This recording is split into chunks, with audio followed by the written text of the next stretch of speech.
X'għandna llum? Oh, right. Għed n-naddaf naqra di biex naħgħif tiġi. Tas-sizjet. Unreal.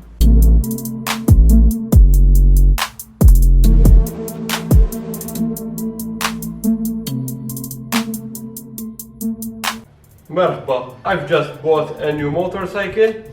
I thought it was a Jawa because it was advertised as so, as a Jawa 250, but it wasn't a Jawa 250 apparently. Although it is registered as a Jawa and was imported here as a Jawa. Apparently, after doing some research, it is a CZ, not a Jawa. It was sold as a Jawa to foreign countries outside Czechoslovakia.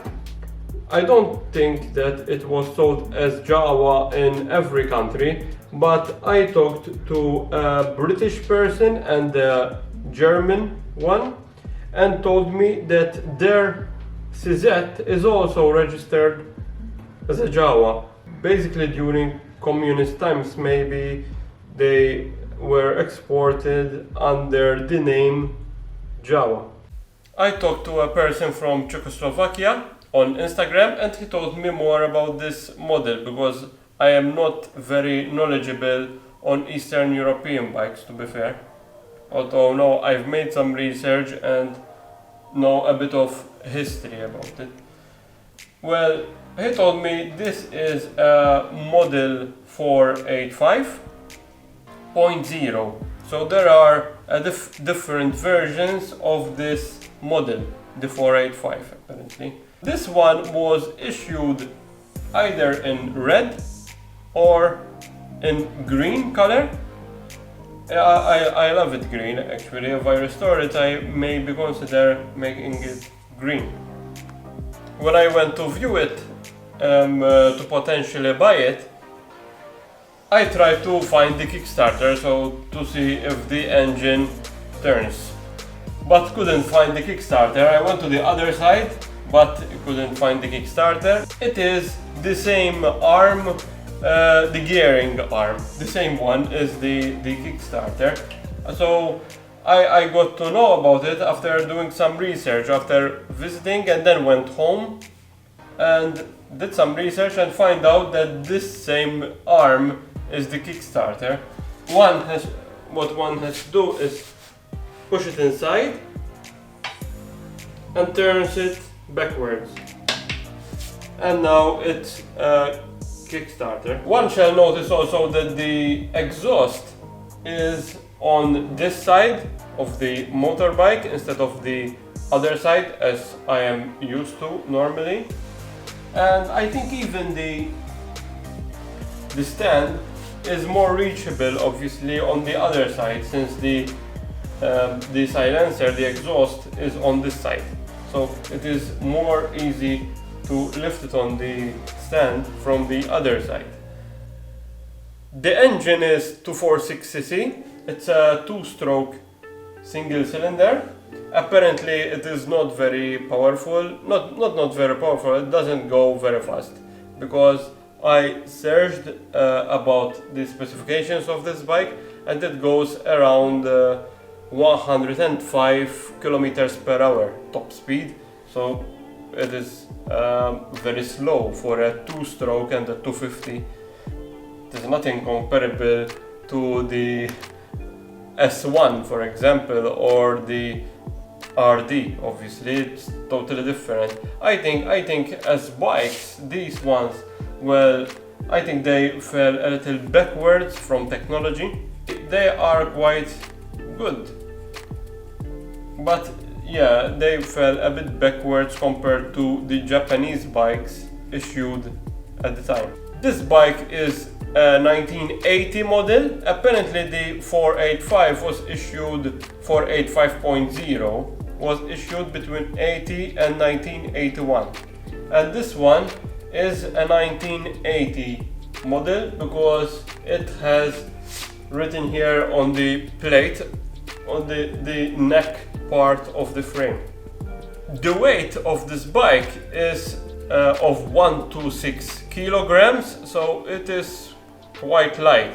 Obviously it's at a 50, but still it doesn't perform, as I said, quite well compared to other 250s, at least in top speed. I don't know how it feels in acceleration to reaching those 105 kilometers per hour, because I haven't ridden it yet. Hopefully repair it soon to have a ride with it. This is the engine cover of that side, the other side, not this one. I removed it, and my dad removed it actually, to see how the engine is working and hopefully make it run. So I took the opportunity to try and polish it a bit. It's not perfect obviously, but I tried to see how it is going to be once restored. This is its tank.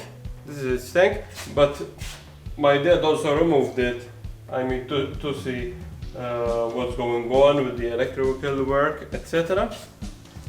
Obviously it needs some restoration, but apparently it doesn't have any dents. But obviously it needs some work. And I think here there were also pads here, rubber pads. The bike takes indicators, however they were missing on this one.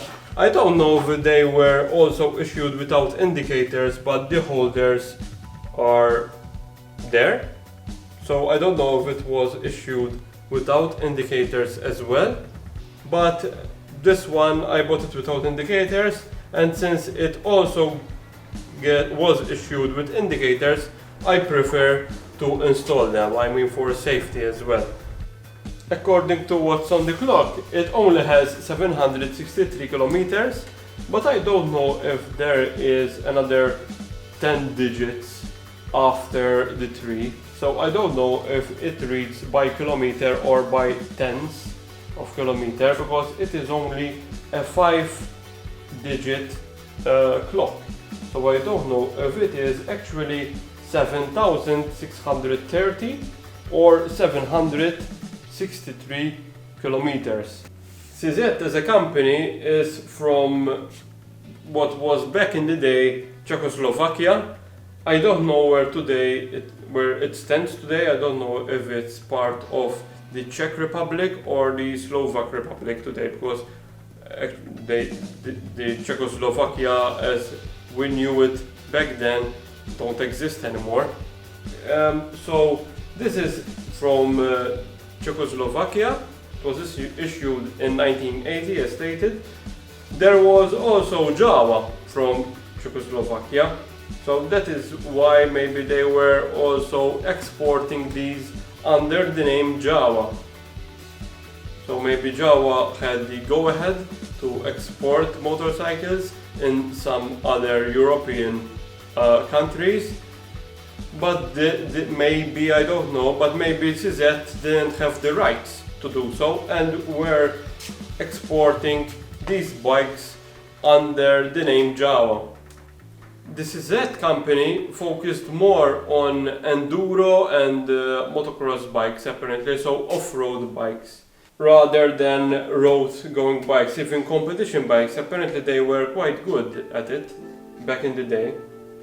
A person from Czechoslovakia that I also mentioned I spoke with on Instagram, he told me that till the 1960s CZ was apart from the company of Jawa as well.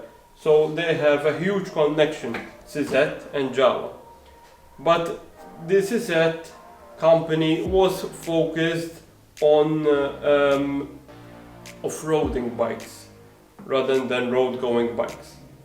So it may be that the engine is also set for more torque rather than top speed. So maybe that's why it doesn't go so fast. I can start it for you now, because as I said, we didn't manage to start it very well, at least till now. I've just bought it around 5 days ago or 6 days ago, so it's quite new in my garage.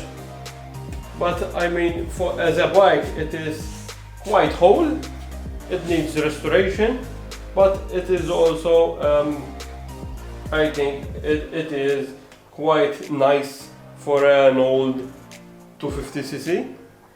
And the styling is a bit more retro than what is expected in 1980, in my opinion. So I have a Honda CB250 RS of 1981, but was also issued in 1980 and is quite modern looking when compared to this bike, and has a bigger top speed as well. It performs quite well, that one. So see that video if you haven't. I posted a video about that CB250 RS as well. But yeah, I'm quite excited to start it and show it to you once I manage to. Thank you.